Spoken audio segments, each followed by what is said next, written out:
Welcome to the first episode of Manga Reviews, and it's pretty rare that I would do a review on a manga. So tonight I'm taking a look at the Yu Yu Hakusho manga.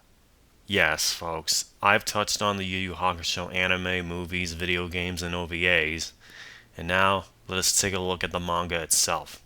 The story begins with Yusuke, a street-brawling delinquent saving a boy from being roadkill and is now dead. He meets Botan, he has to go through tasks to get his body back by Koenma, but you folks know that already. There are chapters that were never seen in the anime, instead manga exclusive, one being a kid's dog dying and Yusuke and Botan tells him to stay strong.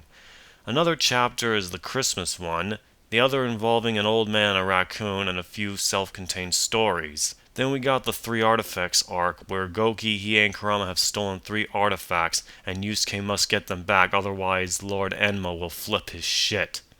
Yusuke learns the Raygun and pwns Iwamoto, and that's awesome, because I never liked both Iwamoto and Akashi.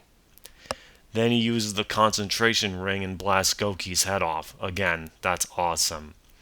Then we get to see Kurama'S backstory. Not to mention in the manga, Kurama's human mother has scars, and that was never seen in the anime, which there are stuff that were different from it. That I'll get into later. Finally, there's Hiei, who is one of my favorites.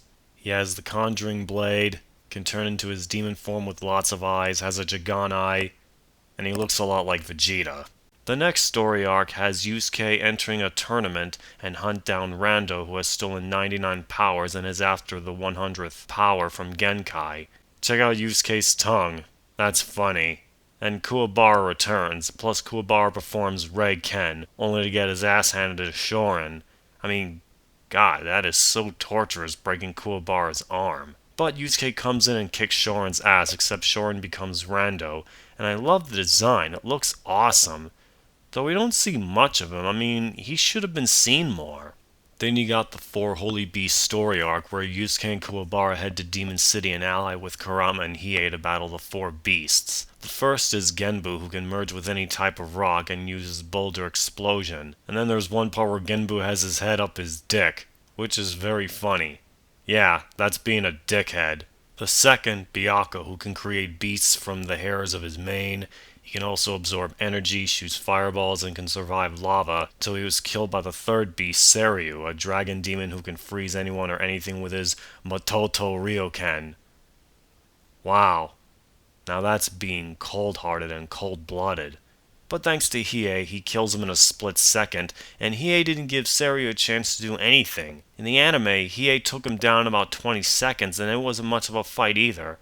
As I mentioned stuff that were different from the anime, Yusuke kicks Hiei in the face, Kuwabara wears a baseball shirt, some cat-looking female demon, and others that were exclusive to the manga.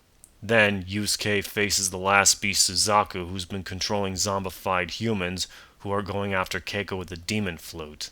Suzaku can use electricity to electrocute, can split into 7, and can use lightning arrows. Then they sadistically torture Yusuke. Ouch! Man, just looking at it sends a chill to my spine. It's like you just stand there and you can't do shit. You just sit there and watch. In horror. Oh, and Suzaku drinks wine, which that was not in the anime as well. The art does look pretty good, but both the characters and backgrounds do tend to get messed up. I mean, if you look at the later chapters of Hunter x Hunter, look how messy the art looks. And it does have awesome pages. There's also the one shot where Kurama first met Hiei, which is a prequel of the series, and the second shot where Yusuke and company must save Spirit Realm from terrorists using the Dimension Cannon, and yes, they were adapted into the anime.